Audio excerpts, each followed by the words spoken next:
Convido agora o professor Sergei Steffen para proferir sua apresentação sobre o tema submersíveis para pesquisas oceânicas no Brasil. O professor Steffen é do Instituto Nacional de Pesquisas Oceanográficas. Professor, o senhor tem a palavra. Obrigado. Bom dia a todos. Queria agradecer o convite, cumprimentar o coordenador executivo do SEMBRA, o almirante Moura Neto, cumprimentar o almirante Costa Fernandes, um entusiasta do tema, e aos moderadores, comandante Frederico e o meu colega, professor Carlos Levi. Eu vou fazer uma apresentação que cobrirá alguns tópicos relacionados aos submersíveis. Inicialmente, falar um pouco sobre o Instituto Nacional de Pesquisas Oceânicas, o INPE. Depois, visitar os tipos de submersíveis, falar dos principais submersíveis tripulados e, na fase final, entrar num aspecto mais técnico relacionado ao projeto estrutural de submersível tripulado e terminar com um acontecimento recente da implosão do submersível Titã. Esse é o meu roteiro. Inicialmente, o INPO. Nós tivemos, na semana passada, um novo avanço rumo à implementação do nosso Instituto Nacional de Pesquisas Oceânicas. Esse instituto foi qualificado como organização social pelo governo federal. Então, na semana passada, como eu disse, nós tivemos a primeira reunião do Conselho de Administração do INPO, onde tomaram posse os membros do Conselho, o presidente do Conselho e o diretor-geral foi confirmado. O INPO tem como missão promover a ciência oceânica transformadora de caráter integrado, transdisciplinar, para superar os desafios nacionais e tem foco no Atlântico Sul, para ampliar o papel do Brasil no cenário internacional, com embasamento técnico e subsidiar políticas públicas.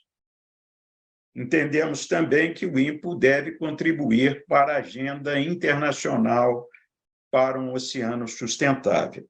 E as nossas áreas de atuação, e eu estou nomeando essas áreas em função do uso potencial de submersíveis, ela envolve a oceanografia física, química, biológica e geológica, né? Alguns exemplos a gente teve já nas apresentações anteriores, interação oceano-atmosfera, pesca, aquicultura marinha, hidráulica fluvial e portuária, engenharia oceânica, costeira e submarina, instrumentação oceanográfica, que está muito ligada aos submersíveis do ponto de vista tecnológico, observação oceânica, energia renovável no oceano, biodiversidade marinha e costeira, biotecnologia marinha e ciências sociais e humanas relacionadas ao oceano. Como nós podemos ver, toda a área associada à observação oceânica ela é de fundamental importância para a ampliação dos conhecimentos científicos sobre o oceano. O INPO está assentado numa rede de pesquisa, inovação e infraestrutura. Essa rede é constituída de 27 universidades, institutos de pesquisa, grupos especializados, como os INCTs, que são os Institutos Nacionais de Ciência e Tecnologia, em temas associados aos oceanos, sociedades técnicas científicas e grupos científicos especializados. É sobre essa base que nós estamos construindo o Instituto Nacional de Pesquisas Oceânicas. Temos como programa de fundo, ou seja, as nossas 4 áreas fundamentais de atuação, a circulação oceânica de larga escala, onde nós temos interação oceano-continente-atmosfera, mudança climática, oceanografia e zonas costeiras, a biodiversidade marinha aplicada, né? A biodiversidade em si, a biotecnologia, pesquisa e aquacultura, oceano profundo, geologia submarina, biodiversidade e ecossistemas, minerais e recursos biotecnológicos, e tecnologia e inovação, tanto na área de tecnologia de sensores, instrumentação oceânica e de digitalização, observação e monitoramento dos oceanos e energia renovável do oceano. Esse quadro é um quadro sintético do que nós temos como atuação do INPO. Quando nós vamos pensar nessa grande gama de atuação no oceano, nós temos que entender melhor quais as possibilidades que temos em relação aos submersíveis, né? E um dos equipamentos hoje fundamentais para esse entendimento são os gliders, né? O glider, que nesse seminário, na programação, aprofundamentos sobre o tema haverá, o glider oceânico é um veículo autônomo, sem tripulação, né, utilizado para coletar dados sobre as variáveis do oceano. Podem se deslocar por longas distâncias e por longos períodos, não possuem propulsores e se movem em baixa velocidade, né? Esses gliders têm várias formas de funcionamento, né?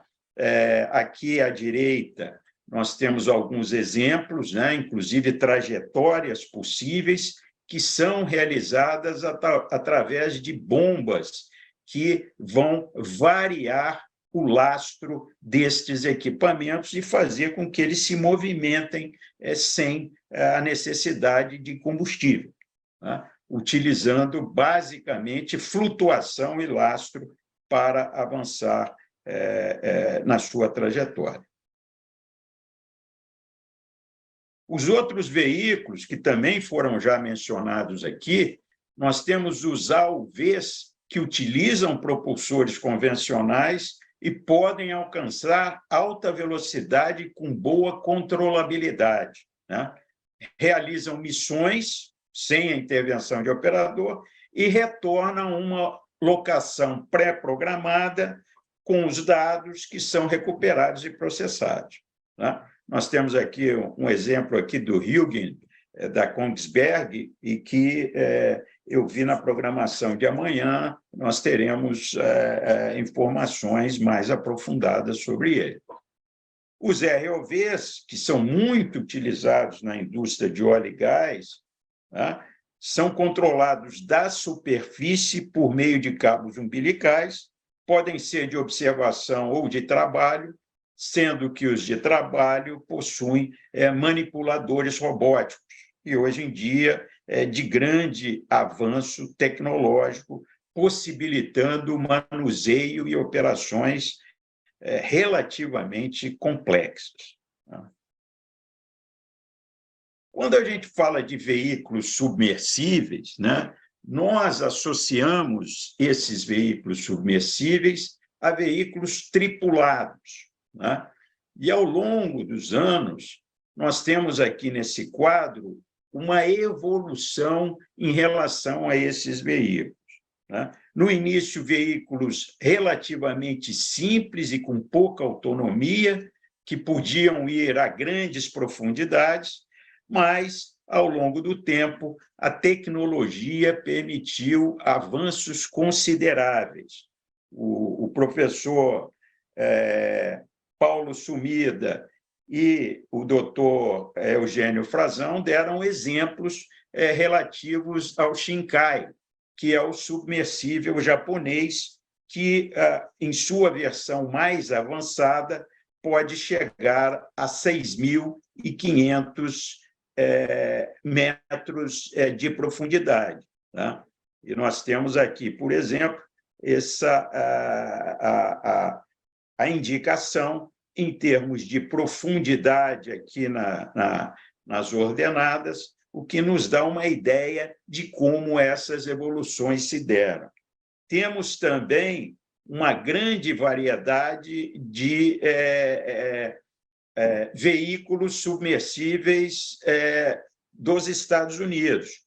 O Triton, que era para 1.000 metros, o Titã, que nós vamos falar depois, que a princípio era para 3.000 metros, o Alvin, que é para 4.000 e depois evoluiu para 6.500, né, num processo de refit, e as grandes estrelas em termos de submersíveis hoje, que são o Limiting Factor, que chega muito próximo de 11.000 metros, ou do que se pode ter em termos de profundidade no oceano, né? E o Fendershi chinês, que também é muito próximo da profundidade máxima, podendo atingi-la em termos de oceano, né? Eu vi também na programação a história prevista dos submersíveis chineses pelo professor Cui, nosso dileto amigo de muito tempo e um dos professores de estrutura mais respeitados aí internacionalmente, que vai falar sobre a evolução dos veículos chineses. Quando a gente fala desses veículos, eu quero dar só uma primeira roupagem em relação ao submersível chinês Fendershi. Ele é um veículo que permite 3 tripulantes. E isso tem algumas implicações no projeto estrutural, né? Realizou já 13 mergulhos na Fossa das Marianas até 2022, sendo 8 deles em profundidades superiores a 10.000 metros. Tem 2 conjuntos de manipuladores servo-hidráulicos com capacidade de manuseio de até 60 quilos. Tem um sistema de comunicação avançado hidroacústico para transmissão em tempo real de texto, voz e imagens do fundo do mar até a nave-mãe na superfície. Quando nós vamos para o outro grande veículo submersível tripulado, ele é o Limiting Factor, que aqui tem uma diferença básica entre os dois. Quando você tem um veículo de até 2 tripulantes, como é o Limiting Factor, que é o veículo americano, nós temos a possibilidade de usar uma esfera como a cabine da tripulação. E isso altera substancialmente o projeto, porque sabemos que a esfera é a forma estrutural que tem melhor desempenho sob a condição hidrostática. Se nós temos uma esfera, as tensões vão se dissipar como tensão de membrana ao longo da superfície dessa estrutura. Quando nós temos uma tripulação maior, será necessário um vaso de pressão que tem o formato cilíndrico, o que altera a forma do projeto desses submersíveis.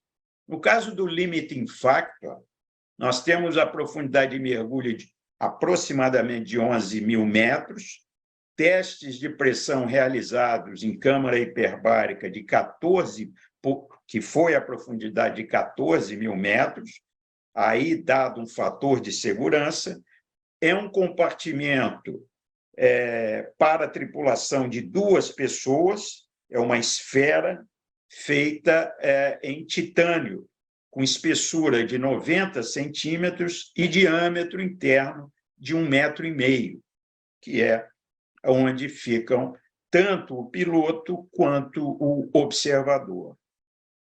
Ele é um veículo certificado, isso é extremamente importante. Existem procedimentos definidos por instituições independentes, e uma delas, de grande reconhecimento internacional, é a norueguesa DNV, que mais recentemente, em função da junção com a Germanischer Lloyd, alemã, que foi incorporada à DNV, nós temos a Sociedade Classificadora DNV-GL, que fez a certificação deste veículo.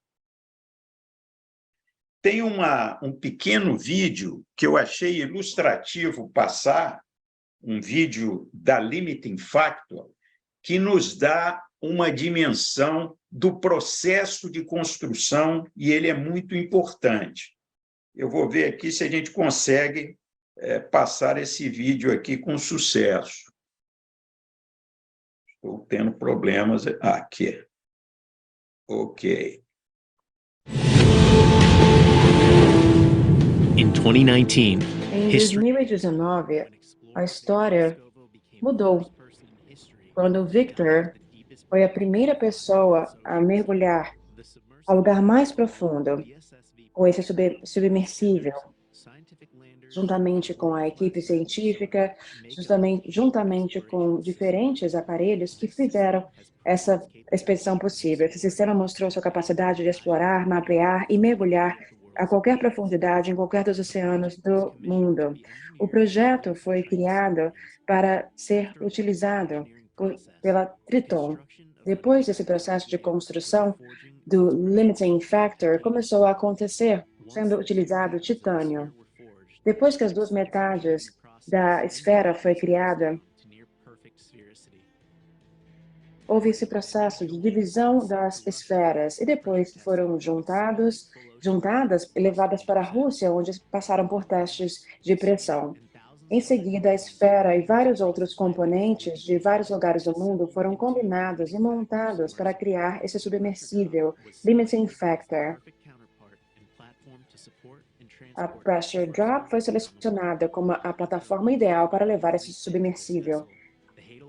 Depois de uma renovação de milhões de dólares nessa embarcação, eles começaram essa missão histórica.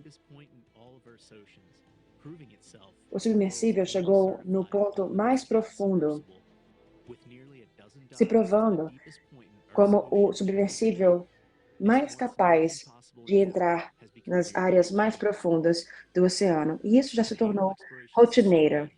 Esse sistema realmente fez história e quebrou vários recordes ao longo do caminho. Com essa tecnologia, a exploração do fundo do mar realmente mudou para sempre. Ok. Eu acho esse vídeo muito ilustrativo porque ele fala da fabricação do vaso de pressão, o que é vital para a segurança desse submersível. Há alguns anos atrás, já há bastante tempo, nós realizamos alguns testes para submarinos, o vaso de pressão de submarinos. Isso foi realizado no Laboratório de Tecnologia Submarina da COP, e eu acho que serve como ilustração das melhores práticas. Um veículo submersível, inicialmente, ele pode ser construído em escala reduzida e submetido à pressão. Aqui nós temos um exemplo de um modelo que foi submetido à pressão nessa câmara hiperbárica do Laboratório de Tecnologia Submarina. E aqui à direita, nós temos a falha estrutural. Como esse vaso de pressão tem um volume limitado, quando existe a falha estrutural por pressão externa, e esse compartimento ele é vedado, a tampa dele está aqui do lado direito superior, essa falha estrutural é interrompida. Por quê? se tem mais espaço para a água expandir e a pressão diminui. No caso do oceano, isso não acontece, e essa estrutura é esmagada pela força associada à pressão hidrostática. Normalmente, o que fazemos? Levantamos os dados do material, que estão aqui definidos por essa curva tensão, deformação do material, colocamos num modelo de elementos finitos e fazemos a simulação para verificar se nós temos um modelo numérico que pode representar aquela falha.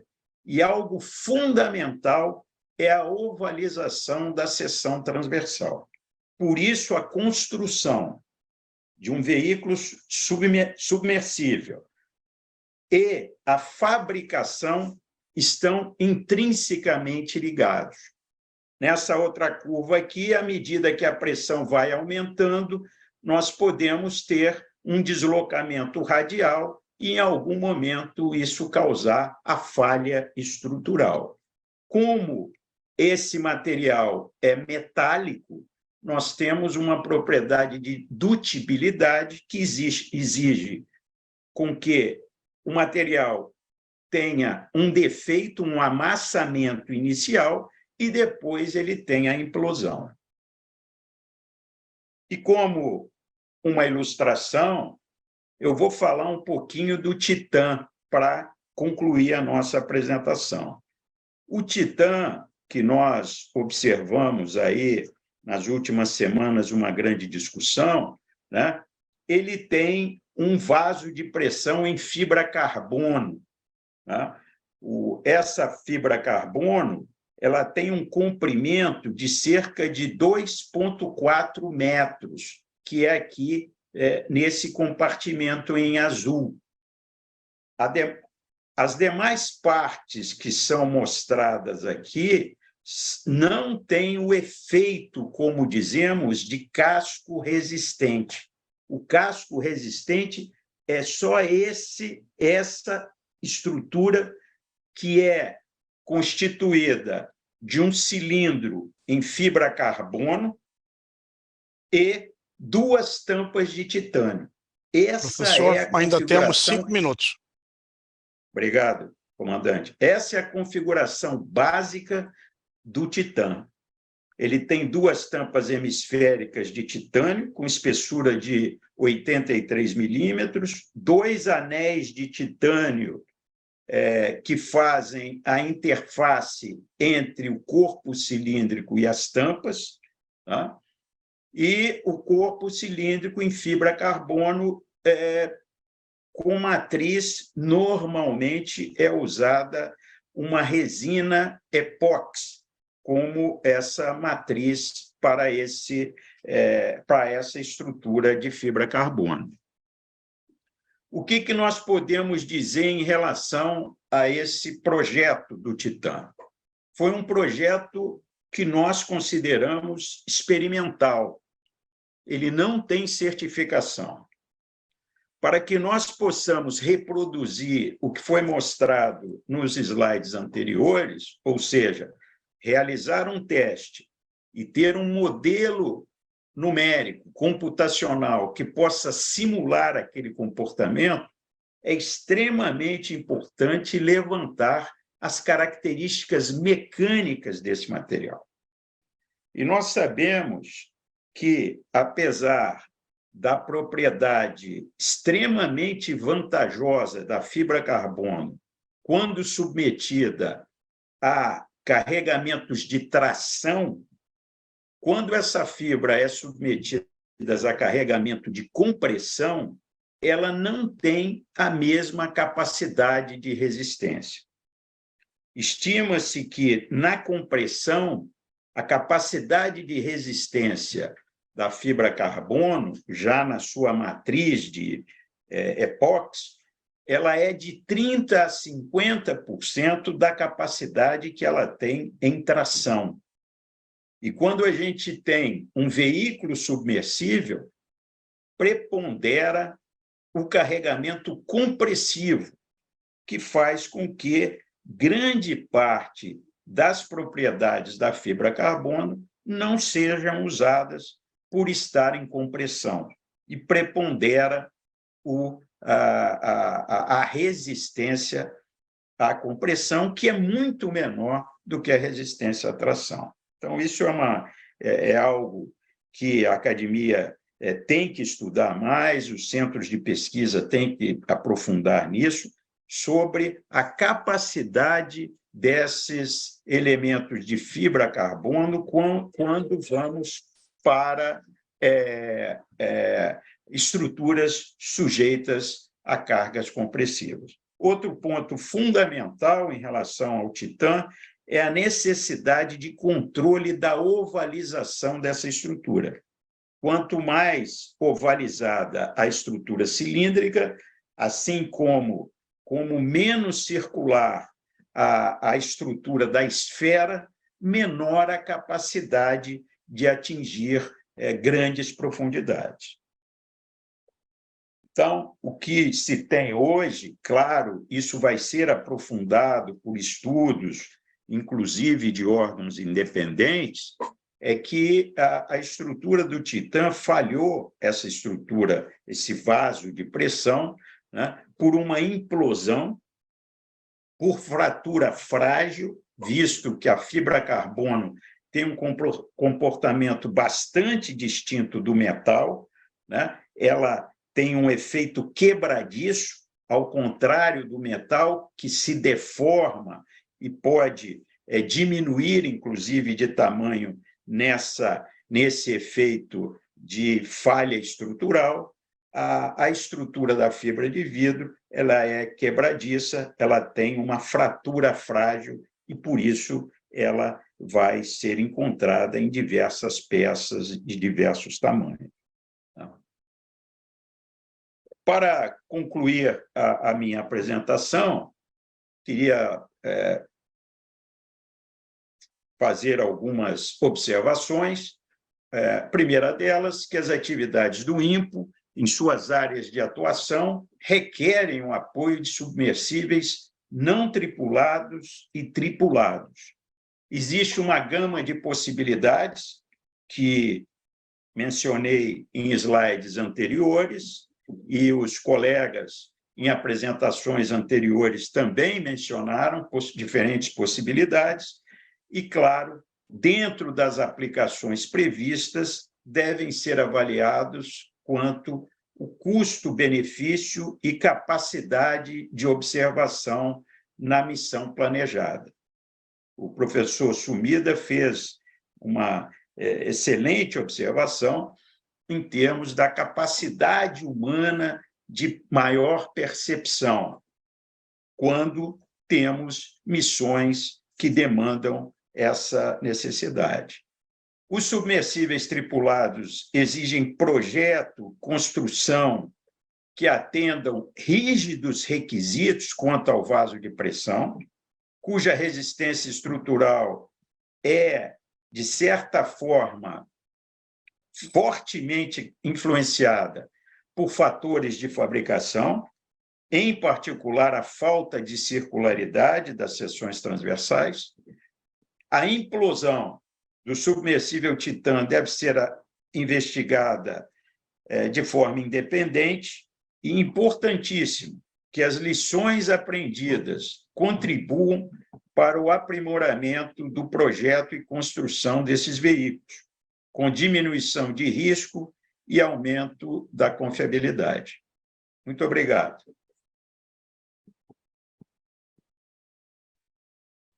Muito obrigado ao professor Segem pela sua excelente explanação e também por trazer ao nosso conhecimento e tecer algumas considerações sobre esse fato super atual e super preocupante que foi o acidente com o Titã.